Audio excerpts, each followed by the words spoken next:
Orang bodoh yang berani nulis soal ini. Orang paling bodoh. Orang berani nulis soal gini pada presiden, berarti dia benar. Hanya orang berani, hanya orang benar yang berani nulis soal ini. Langsung pada jasa Gus Kebasan. Kalau orang salah nggak berani nulis soal ini.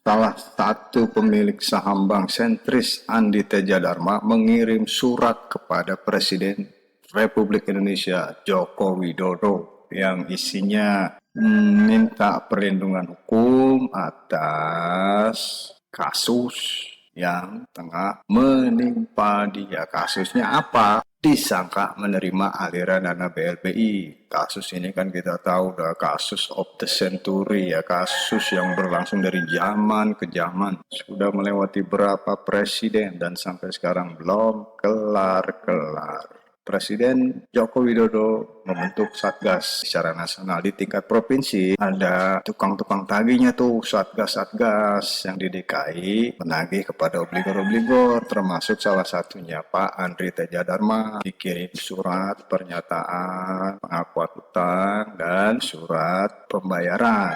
Kalau bahasa Pak Andri itu paksa bayar gitu. Jadi selain dipaksa mengakui punya hutang, juga dipaksa membayar hutang yang nilainya hampir 1 T, 900 sekian miliar lah. Nah, atas penagihan ini Pak Andri Teja Dharma tidak terima coy. Kenapa tidak terima? Karena nih mesti hati-hati. Karena pihak bank sentris officially, secara resmi tidak pernah menerima aliran dana BLBI sepeser pun. Gak pernah menerima sepeser pun, tapi disuruh bayar yang hampir 1 T.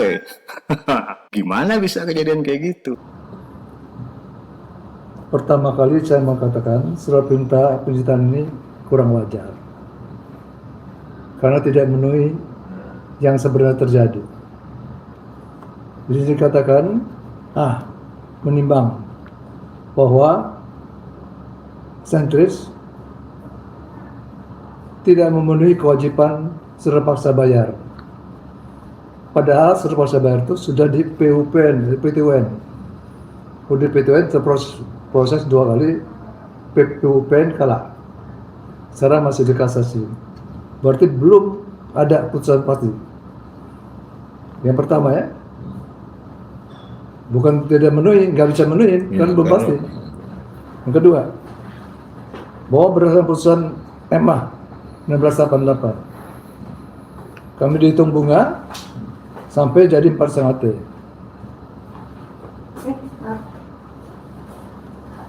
Ini dasar putusan MA yang salah. Karena putusan MA 1688 ini saya pastikan dengan surat dari Mahkamah Agung 2 kali menyatakan bahwa putusan itu tidak terdaftar, tidak registrasi di MA. Artinya putusan Mahkamah Agung nomor 1688 itu ada keputusan di luar pengadilan. Oleh karena itu, apabila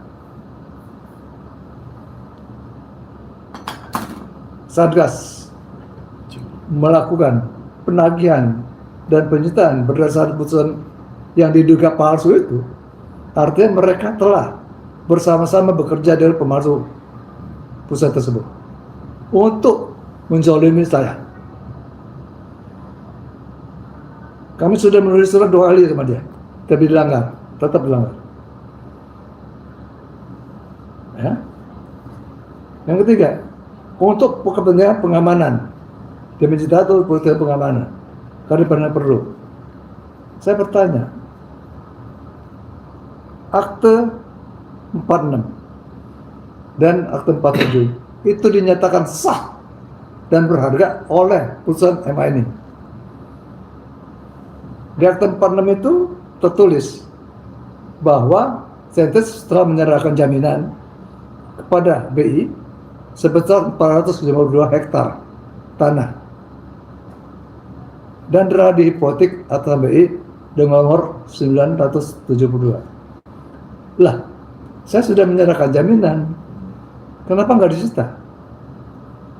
Kenapa sekarang menyita jaminan lain yang bukan kaitannya dengan CETES?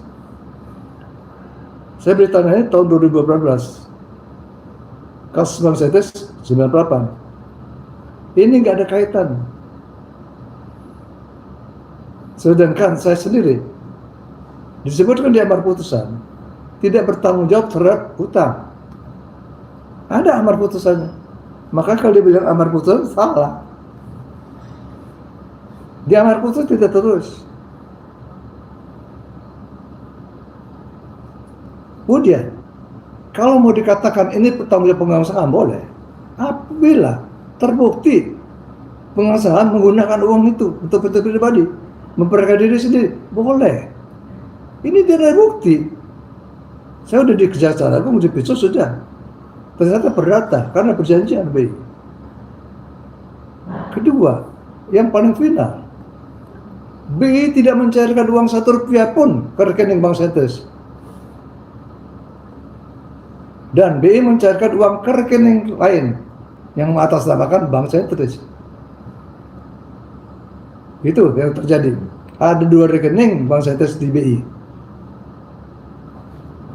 di mana yang satu saya gunakan dibeban kepada saya. Saya nggak terima duit. Saya udah kasih jaminan dan kasih promes. Udah dealin, udah menang. PN menang, PTNO menang juga dengan dasar jaminan tersebut. Memang adanya putusan yang diduga palsu tadi, bukan palsu, diadakan. Putusan diadakan di luar pengadilan karena tidak terdaftar di Mahkamah Agung. Mahkamah Agung menyatakan kami tidak pernah menerima permohonan kasasi, tidak pernah menerima permohonan kasasi. Apa DPQ nggak tahu nih? Berkali-kali kami terus sama dia. Dia langgar aja. Tetap dijalankan.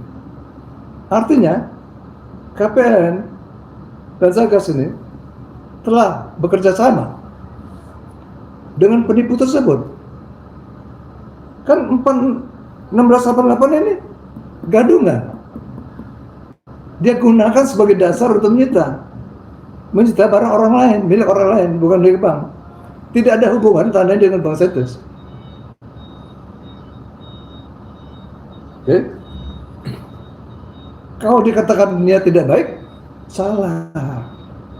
Bank CETES sudah punya niat baik dari tahun 97, sudah memberikan jaminan kepada BI.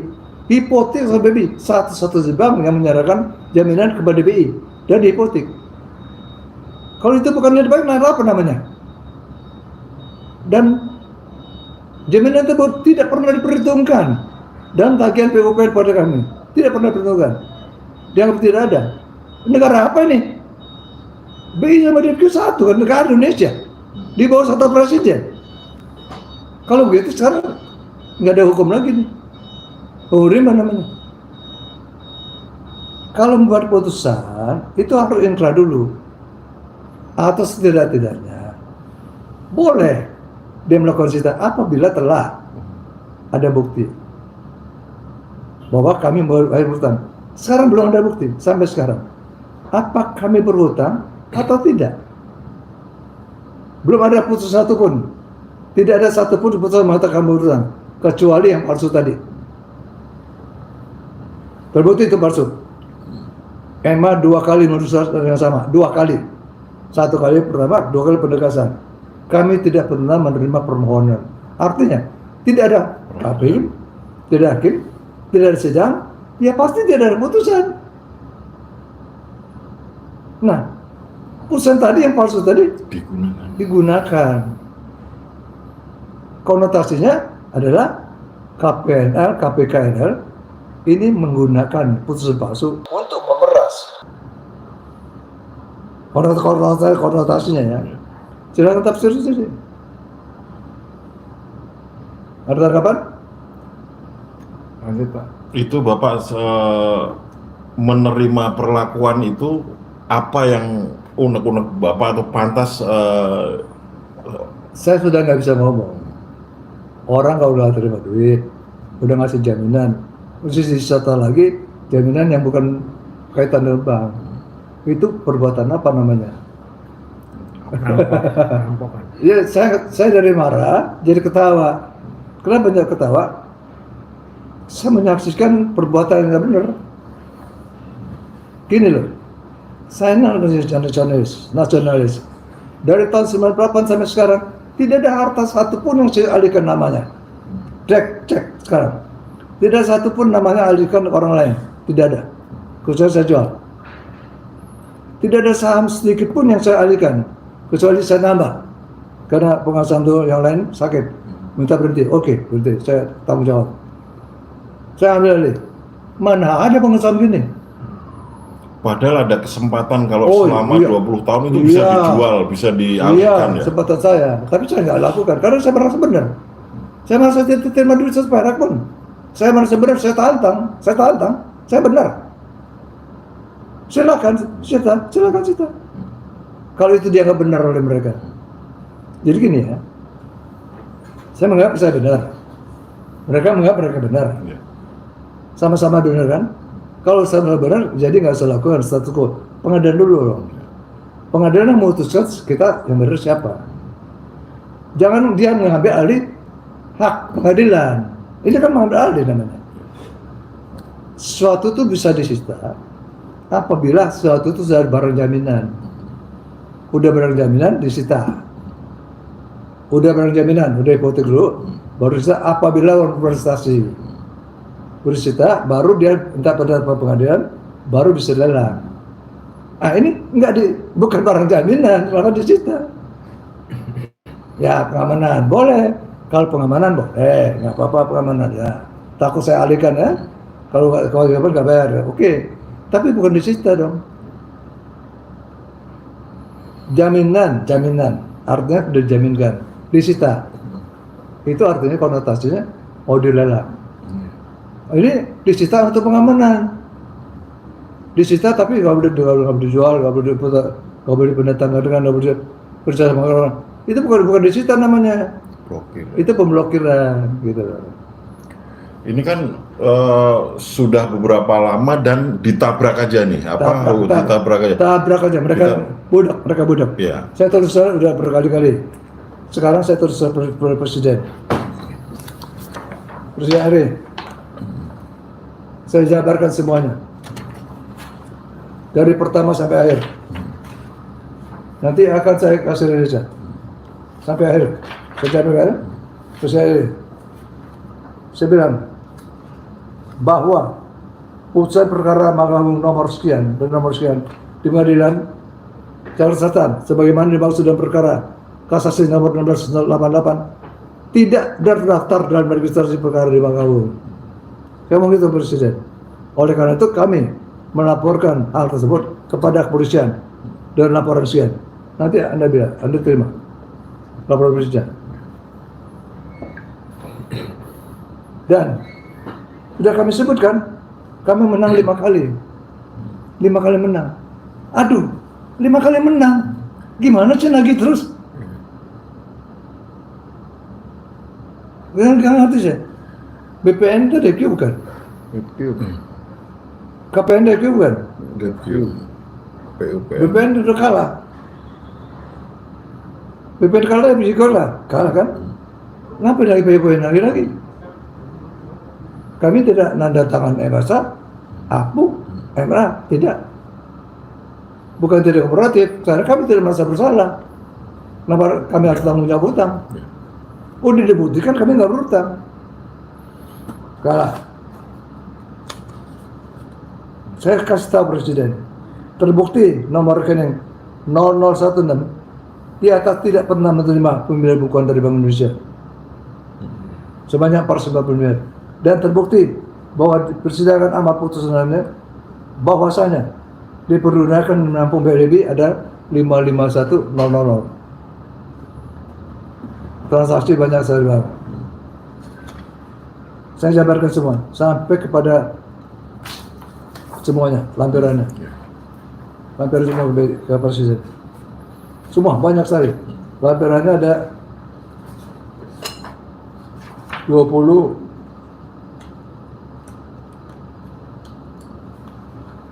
ada 22. Ini saya tembuskan kepada Ketua Dewan Perwakilan Rakyat Indonesia DPR, kepada Ombudsman, kepada Jaksa Agung, kepada Kapolri, kepada Menteri Koordinasi Politik Hukum Keamanan, Menko Polhukam, kepada Menteri Keuangan, kepada Dirjen Keuangan Negara, kepada Kantor Pelayanan Keuangan Negara, kepada Panitia PUPN Cabang Jakarta, dan Ketua Satgas. Orang bodoh yang berani nulis soal ini. Orang yang bodoh. Orang berani nulis soal gini pada presiden, berarti dia benar. Hanya orang berani, hanya orang benar yang berani nulis soal ini. Langsung pada Jaksa Agung Kebangsaan. Kalau orang salah nggak berani nulis soal ini. Itu tidak ada lampiran ke BI? Enggak. Enggak ada. Kenapa? Saya tulis ke BI, nggak dijawab. Oke. Saya tulis ya. Saya tulis ke BI bahwasanya BI nggak menjawab saya. Ya. Ini kan kayak menghadapin tembok, Pak Andri. Tembok. Tapi langkah selanjutnya di hukum apa, Pak Andri? Gini, peraturan mengatakan pagi ini disita. Ya kita melaporkan, kita keberatan disita tersebut. Laporan baik KPNL. Laporan sekali, kalau nggak jawab, ya kita gugat. Jadi urusan capek, gugat dulu. Kita tahu ujungnya, kalah. Mereka pasti kalah. Mereka pasti kalah. Saya kasih tahu, mereka pasti kalah. Karena kebenaran di atas segala-galanya. Ingat itu. Hukum dunia buatan manusia. Hukum yang adil dan benar datang dari atas.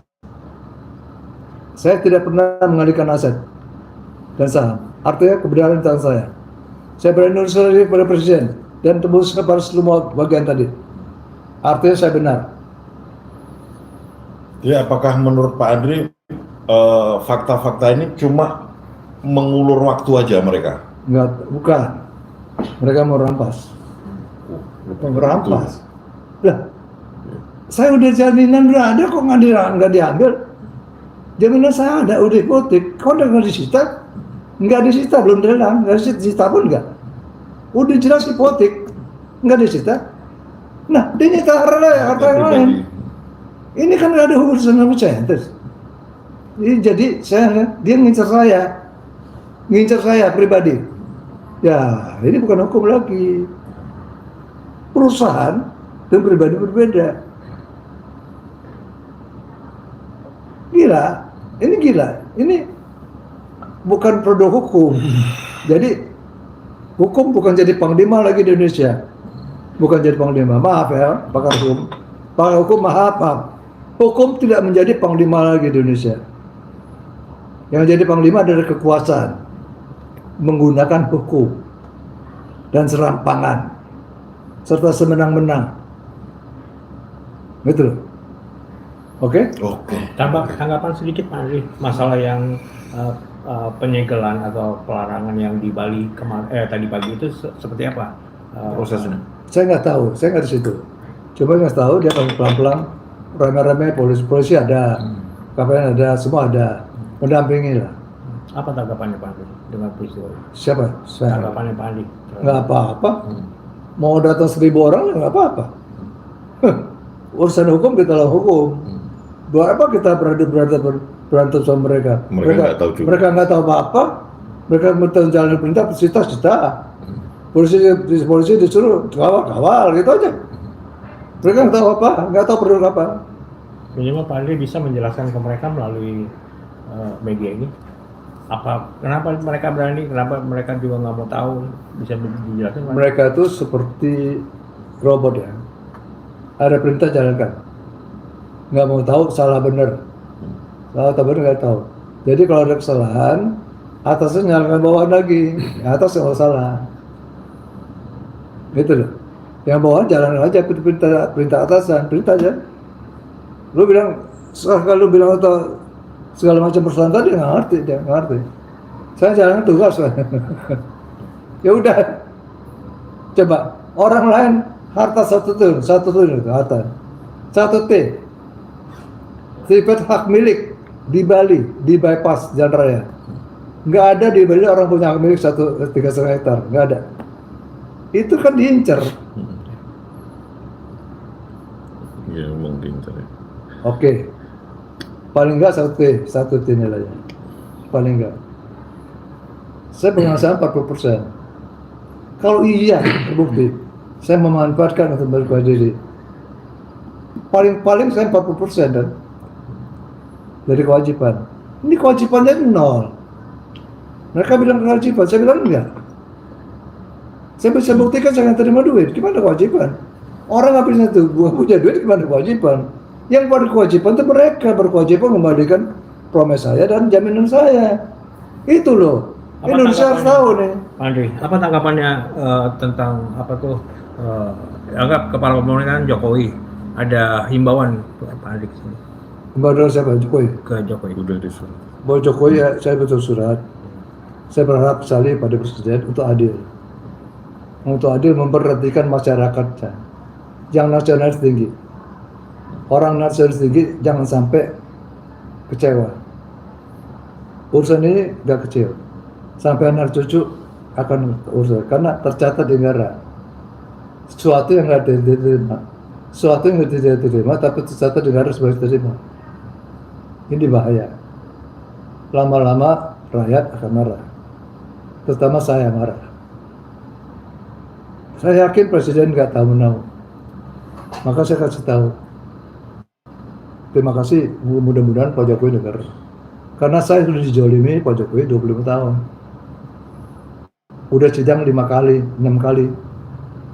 Menang terus, nggak ada kalahnya. Gimana sih orang menang terus nggak ada kalahnya? Artinya menang dong. 25 tahun. Udah sakit-sakitan, stroke, saya jalan 5 meter nggak kuat. Hari ini saya ngomong, saya bisa ngomong terpaksa. Dengan ngomongnya secadel-cadel ini, terpaksa saya ngomong. Mungkin besok saya nggak bisa ngomong lagi. Kebayang kalau saya nggak ada, gimana anak cucu saya? Dilibas, dipotong, diperah.